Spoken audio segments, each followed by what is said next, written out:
Everyone, welcome और welcome back to my channel Anushka Jain.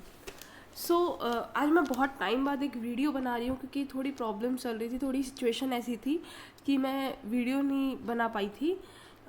तो बहुत टाइम बाद मैंने वीडियो बनाने का सोचा है। तो आज की हमारी वीडियो है हेडक्वार्टर्स ऑफ इंटरनेशनल ऑर्गेनाइजेशंस। ठीक है, स्टैटिक जी के एक ऐसा पार्ट है जो आजकल सारे एग्ज़ाम्स में पूछा जाता है, या तो वो बैंकिंग का एग्ज़ाम हो या फिर एसएससी का एग्ज़ाम हो या रेलवेज़ का एग्ज़ाम हो, कोई भी एग्ज़ाम हो, स्टैटिक जी के हमेशा हर पेपर में आपका आता है। तो इसमें ही एक टॉपिक है कि जो हमारी इंटरनेशनल ऑर्गेनाइजेशंस होती हैं उनका हेडक्वार्टर कहाँ पर है। ठीक है, होने को तो बहुत सारी ऑर्गेनाइजेशन है, एन नंबर ऑफ ऑर्गेनाइजेशन है, उनका सबका लर्न करना हमें पॉसिबल नहीं है और सबकी ट्रिक बनाना भी हमारे लिए पॉसिबल नहीं है। तो एक बहुत नॉर्मल से वे में हम इन्हें देखेंगे कि हम कैसे लर्न कर सकते हैं इम्पॉर्टेंट ऑर्गेनाइजेशंस को। ठीक है, तो हम पहला हमारी जो है न्यूयॉर्क, तो हम लर्न करेंगे कि न्यूयॉर्क में हमारी कौन कौन सी इम्पॉर्टेंट ऑर्गेनाइजेशंस हैं। तो ये देखिए, just a second. New York New York में हमारे पास मोस्टली वो ऑर्गेनाइजेशंस हैं जो यूनाइटेड नेशन से स्टार्ट होती हैं। जो कहाँ से स्टार्ट होती हैं? यूएन से स्टार्ट होती हैं। ज़्यादातर ऑर्गेनाइजेशंस, मैं सारी ऑर्गेनाइजेशंस की बात नहीं कर रही हूँ, लेकिन ज़्यादातर ऑर्गेनाइजेशंस जो यूएन से स्टार्ट होती हैं, यूनाइटेड नेशन से स्टार्ट होती हैं, वो उनका हेडक्वार्टर कहाँ पर है? न्यूयॉर्क पे है। आप देख सकते हैं कैसे। पहली है यूनाइटेड नेशंस। ठीक है, यूनिसेफ। यूनिसेफ क्या है? United nation international children emergency fund. ठीक है, ये भी हमारा किससे स्टार्ट हो रही है? यूनाइटेड नेशन से। तो इसका हेडक्वार्टर कहाँ है? न्यूयॉर्क में है। नेक्स्ट है यूएन वेमेन, मतलब यूनाइटेड नेशन वेमेन। इसका हेडक्वार्टर भी कहाँ है? न्यूयॉर्क में है। United Nation Development Programme, United Nation Security Council, United Nation Population Fund, United Nation Capital Development Fund. तो मोस्टली ऑर्गेनाइजेशंस जिनके आगे यूनाइटेड नेशन लग रहा है उनका हेडक्वार्टर्स कहाँ पर है? न्यूयॉर्क में है। ठीक है, इसमें एक्सेप्शन भी है, वो आपको लर्न करना पड़ेगा थोड़ा सा, क्योंकि ऐसे पॉसिबल नहीं है कि ये कोई 100% नहीं है कि सारे यूनाइटेड नेशन वाली का हेडक्वार्टर ही न्यूयॉर्क होगा, लेकिन एक दो ऐसे एक्सेप्शंस हैं वो आप लर्न कर सकते हैं। ठीक है, पर मोस्टली यूनाइटेड नेशन कहाँ पर होती है? हमारी न्यूयॉर्क में होती है। एक और होती है इसमें फिक्की, इसका भी हेडक्वार्टर हमारा न्यूयॉर्क में है। ठीक है, मैं आपको एक्सेप्शंस बताती हूँ इसमें।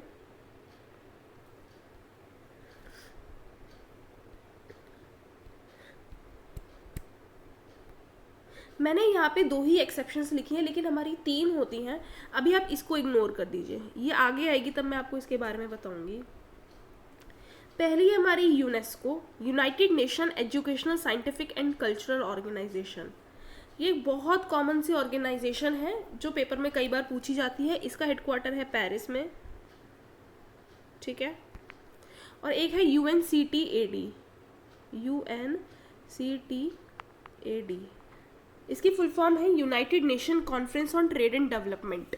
इसका हेडक्वार्टर है जेनेवा, स्विट्जरलैंड में। ठीक है, आपको अभी बस यहाँ पे जो 2 एक्सेप्शंस लर्न करनी है वो है, एक तो यूनेस्को और एक है UNCTAD। सिंपल।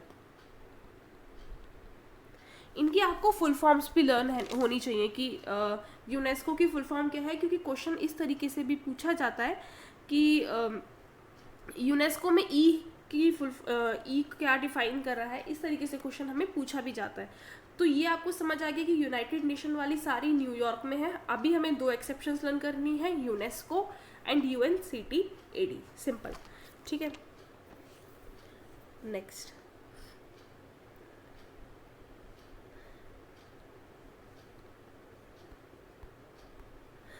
है हमारे पास पेरिस। ठीक है, पेरिस हमें कैसे लर्न करना है? आपको इसमें तीन चीज़ें लर्न करनी है। COCD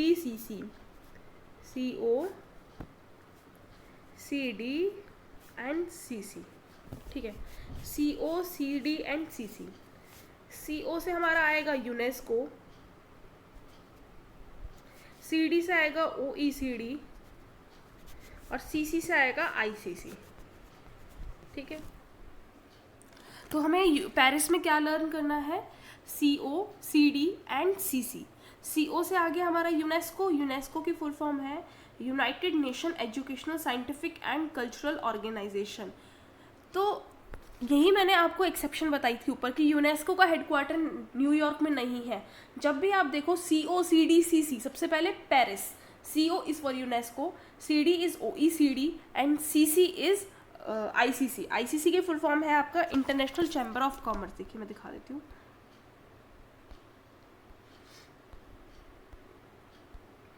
just a second.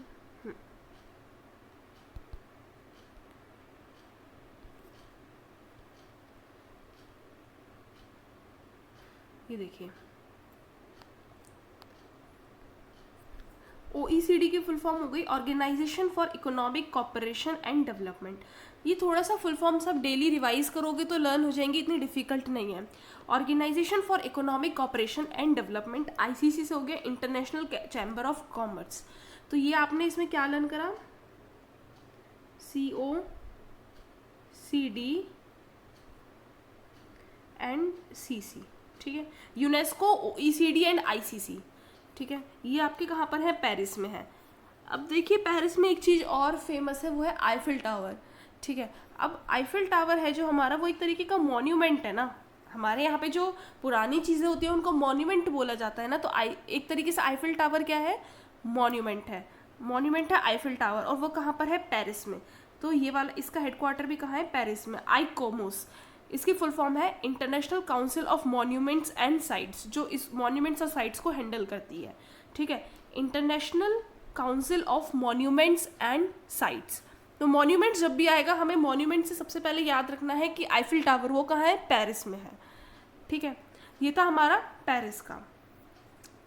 ये देखिए मैंने यहाँ पे मेंशन भी किया है आपका COCD एंड CC। ये बेसिकली हमें यहाँ पे ये इंपॉर्टेंट है लर्न करना।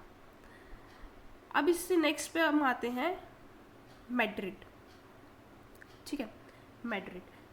मैड्रिड में क्या है, मैड्रिड में अभी हमें एक ही ऑर्गेनाइजेशन लर्न करनी है जिसका नाम है वर्ल्ड टूरिज्म ऑर्गेनाइजेशन। देखिए मैड का मतलब हम सबको पता है ना, पागल। मैड का मतलब हम सबको पता है क्या होता है, पागल। और हम टूर करने के लिए पागल रहते हैं हमेशा, हमें घूमने फिरने का इतना शौक होता है, हम टूर पे जाने के लिए हमेशा क्या रहते हैं, पागल रहते हैं। तो वर्ल्ड टूरिज्म ऑर्गेनाइजेशन जब भी आएगा तो टूर को देख के हमें सबसे पहले क्या लगाना है कि टूर को देखते ही हम क्या होते हैं, पागल होते हैं, मैड हो जाते हैं। तो मैड्रिड हमारा पड़ता है स्पेन में, ठीक है। तो वर्ल्ड टूरिज्म ऑर्गेनाइजेशन का हेडक्वार्टर हो गया मैड्रिड, स्पेन, ठीक है।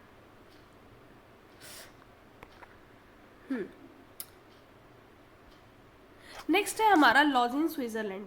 स्विट्जरलैंड में बहुत सारी जगह होती हैं, जेनेवा हो गई, जेनेवा का अभी हम पढ़ेंगे, उसमें बहुत सारे हेडक्वार्टर्स हैं हमारे इंपॉर्टेंट। एक है लॉजिन, एक है ज्यूरिच, ठीक है। ये दोनों आपस में रिलेटेड है, मैं बताती हूँ कैसे।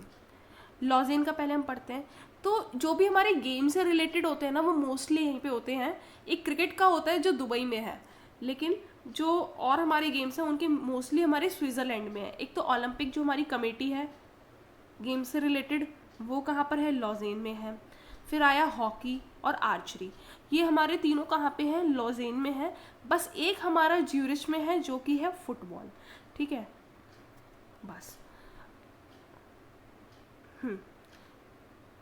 जस्ट अ सेकेंड, हाँ। तो लॉजेन स्विट्जरलैंड में हमारा क्या है, जो गेम से रिलेटेड है, हॉकी और आर्चरी हमारा लॉजेन में पड़ जाता है और फुटबॉल हमारा ज्यूरिच में पड़ जाता है। तो ये एक साथ हम रिलेट करके लर्न कर सकते हैं कि दोनों है तो स्विट्जरलैंड में स्पोर्ट्स के, लेकिन एक लॉजेन पार्ट में पड़ता है और एक ज्यूरिच में पड़ता है।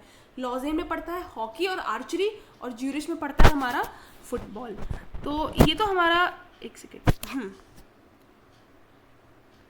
वो बहुत ईजी था, सारे हमारे स्विट्जरलैंड में पढ़ते हैं जो हमारे गेम से रिलेटेड होते हैं। बस हमें स्विट्जरलैंड में जगह लर्न करनी है कि किस जगह पे वो पढ़ते हैं, ठीक है।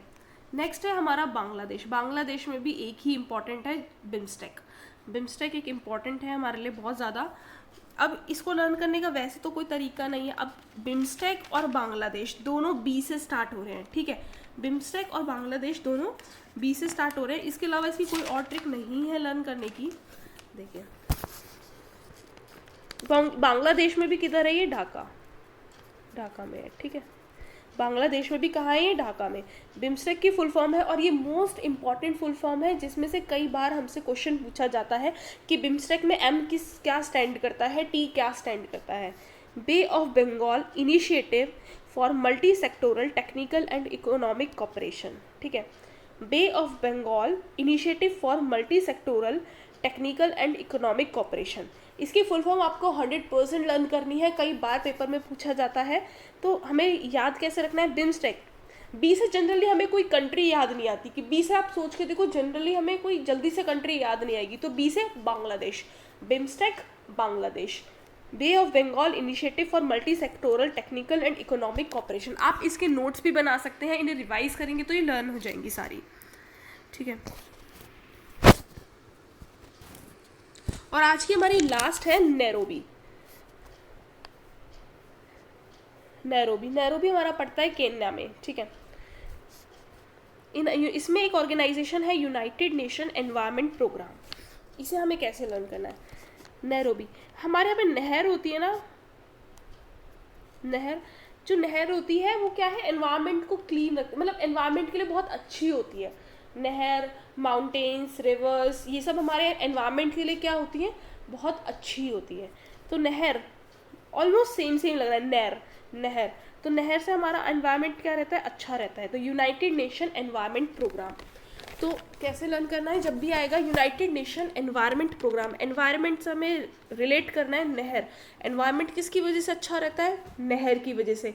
जैसे ही नहर वर्ड आएगा, नहर से आ गया नैरोबी। नैरोबी हमारा कहाँ पड़ता है? केन्या, अफ्रीका में, ठीक है।